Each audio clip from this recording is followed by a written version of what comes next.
Hi, I'm the Dreaded Geek. Welcome back. Today we're going to do a review of a game called Tokaido. It is very different as a board game. It's not cooperative, it's a competitive game, but for a change, there's no fighting, there's no zombies, there's no violence, there's none of those aspects of games that seem to be so prevalent, especially in competitive games. The game depicts travelers on a journey across ancient Japan, trying to have the most fulfilling journey possible. It sounds, to most gamers, I guess, that sounds a little bit lame. How much fun can a game like that possibly be? But the challenge lies in the gameplay, in the way the game plays out, not in the theme of the game. Let's get into what's in the box and how it works, and I'll talk more about how good it is afterwards.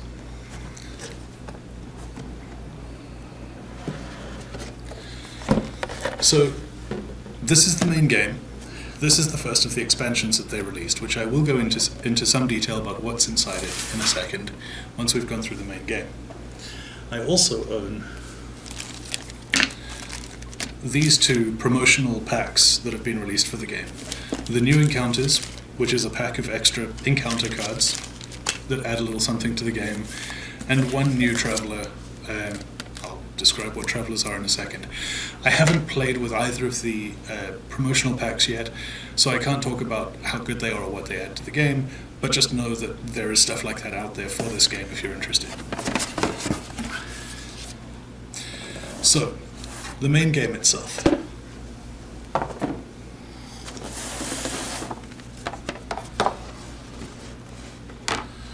This is the game board. I think I can just about get all of that into shot.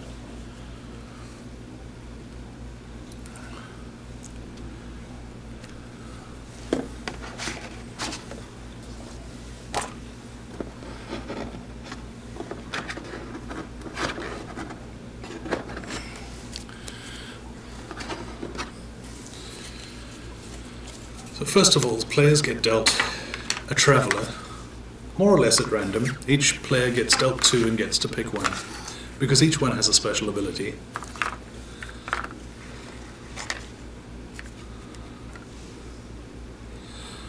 As you can see, the artwork in this game is pretty fantastic. It's kind of stereotypical Japanese brush art. I don't even quite know what to call it. It's not modern Japanese art. It's not anime by any means. It's not chibi art, although there are elements of that hidden among some of the characters.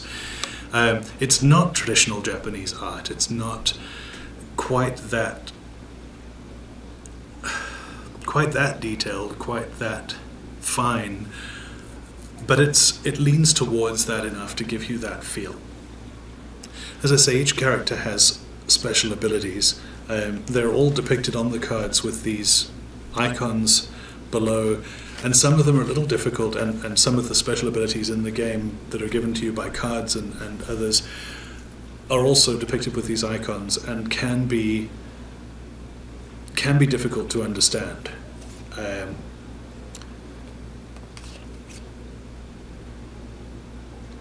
I personally need to look in the rulebook for most of them,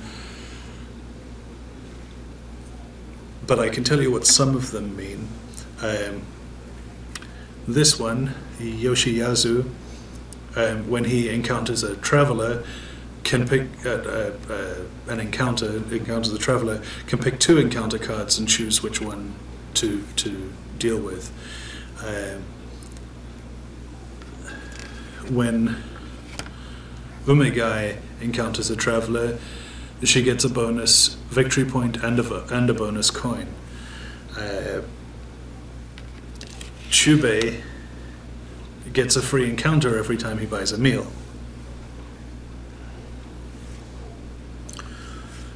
Mitsukuni gets an extra point for every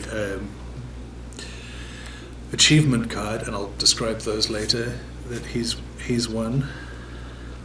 Zenemon gets to buy one of his souvenirs for only one coin, regardless of how much it would otherwise cost. Sasayako, and I can only tell you this one by memory, not by understanding the icons, when she draws 3 souvenir cards, can buy 2 and get the cheapest one for free.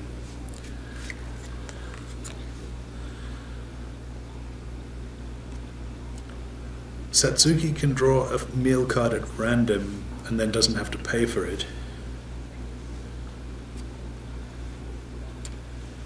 Hiroshige, if I remember correctly, gets to get an extra panorama card whenever he buys a meal.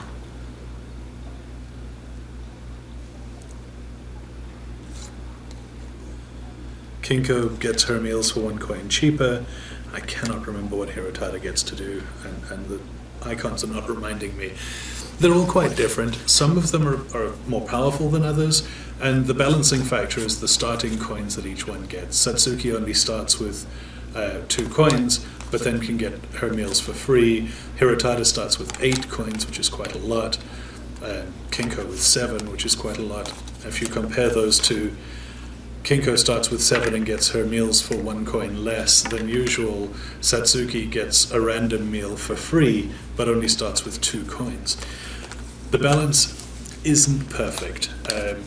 I've only played a couple of games of this, not enough to really say this one's hugely outpowered, this one's hugely underpowered, but it is quite a common complaint about this game, is that the balance between the travelers is not perfect. I guess that's outweighed by the fact that you get to choose between 2 of them at the beginning of the game anyway. And as a house rule, I'd say if you have one that you've played before and you just can't win with, just toss it and draw a new one.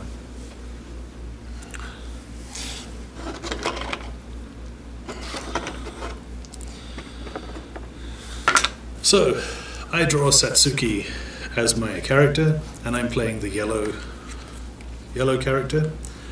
I have this neat little yellow circular token to put onto my traveler card to remind me what color I'm playing. I get this little yellow dot to put on the score tracker, and the yellow meeple to put on the road. There is no random element in this game other than the card draw. You choose to move your meeple to any dot on the road up to and including the next inn. You can't move past the inn until all the players have played up to this inn, and then you leave the inn and continue into the next section of Japan.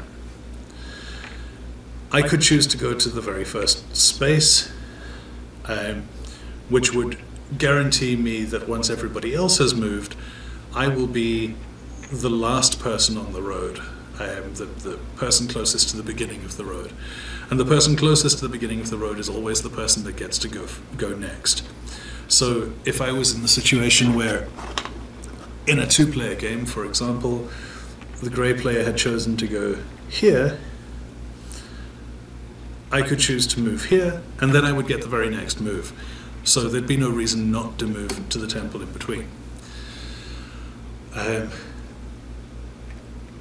To counter the seeming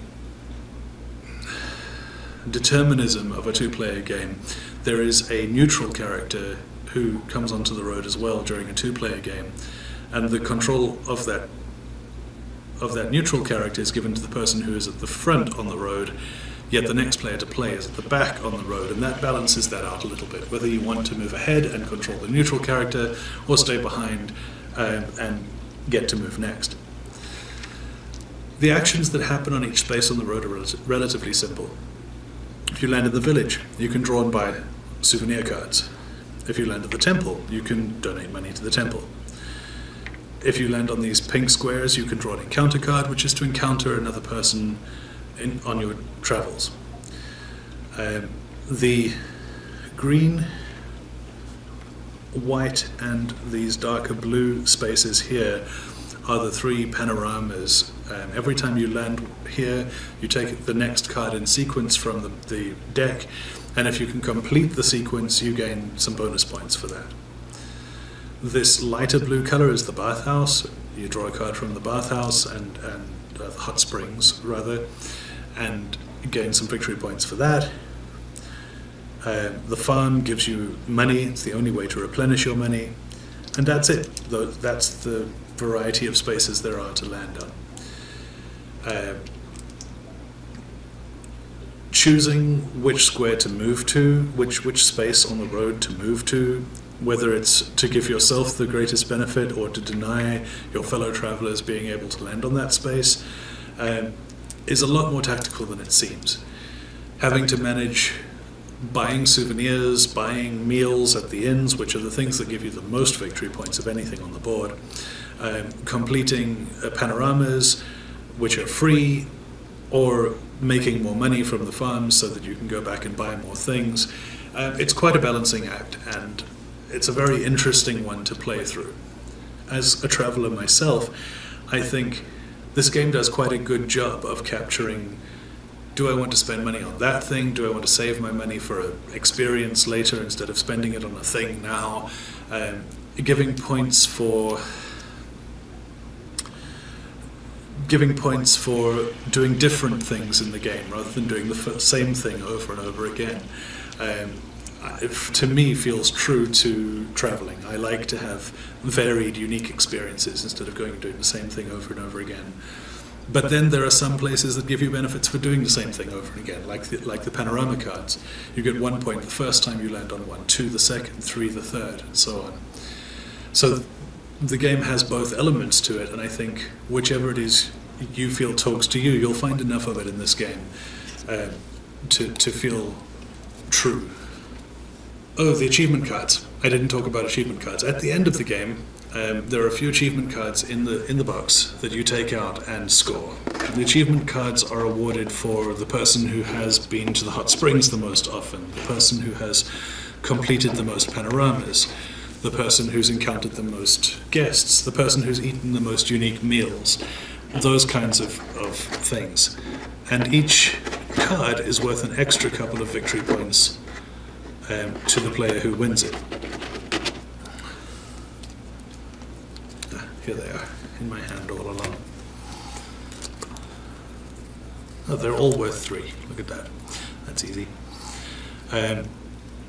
So if the game's close at the end, it's possible that if you've been playing towards these victory cards instead of towards picking up the most victory points at each possible space on the board, that the game could still be in your grasp at the end, in the final scoring. That's the main game. Let's talk a little bit about what the expansion has to offer. The expansion is called Crossroads.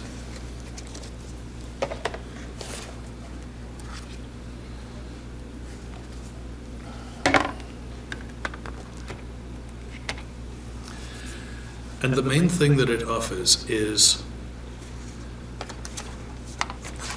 an extra choice at every square on the board.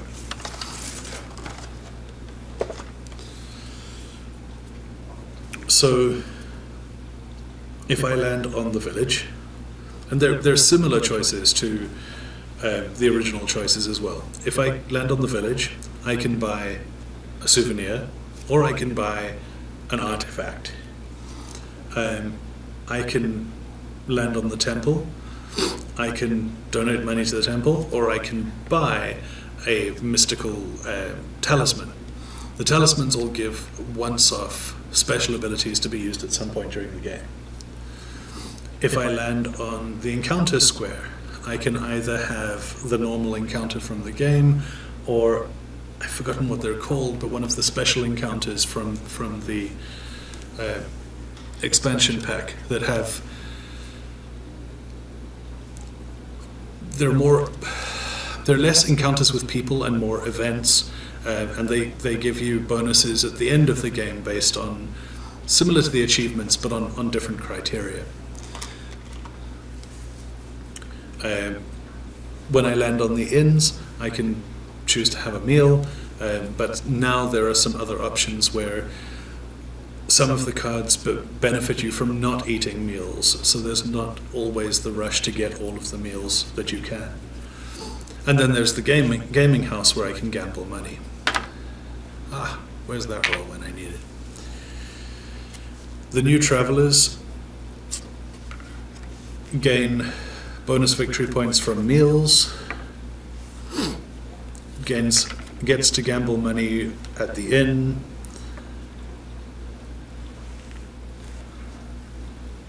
Gets to do both actions when at the temple. I like this one.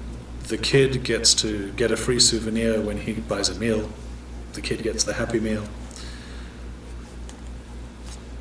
Kita gets to do both actions at the encounter spaces. And Gorozaimon gets to make money whenever he lands on the panorama spaces. This is an interesting one. He starts with no money. The only squares that are free are the encounter and the panorama spaces, but then when he lands on the panorama spaces, he makes extra money, which then enables him to go to the other spaces. That's a very interesting character to play with.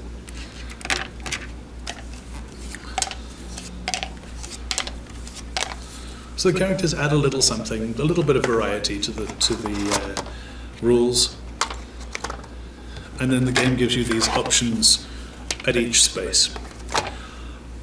I didn't feel like the original Tokaido was missing much, and I don't feel like Crossroads added something necessary to the game. Some of the options add quite a bit. The temple option of buying a mystical talisman and then being able to use the talisman later for a once-off powerful effect, that's quite cool. That adds something quite significant to the game. Getting to have an encounter and choosing to draw a random person that'll give me some victory points, or a random event that'll give me some victory points, really doesn't feel that different. So I'm not sure that added a whole lot. A lot of these new characters get to do special things when they're at the inn, which is quite cool, because the inns were the only place where nothing really special happened. You either bought a meal or you didn't buy a meal. So that's kind of interesting too. But about half the characters in there are all about being able to do both the original action and the new action, which then takes away the decision making, which is the main thing that Crossroads added to the game. So I'm not sure that was a wise way to go. I haven't played with Crossroads enough to really know yet. That's just my initial take on how some of those abilities feel to me. That has been a review of Tokaido and Tokaido Crossroads. And I am the dreaded geek. Thanks for watching.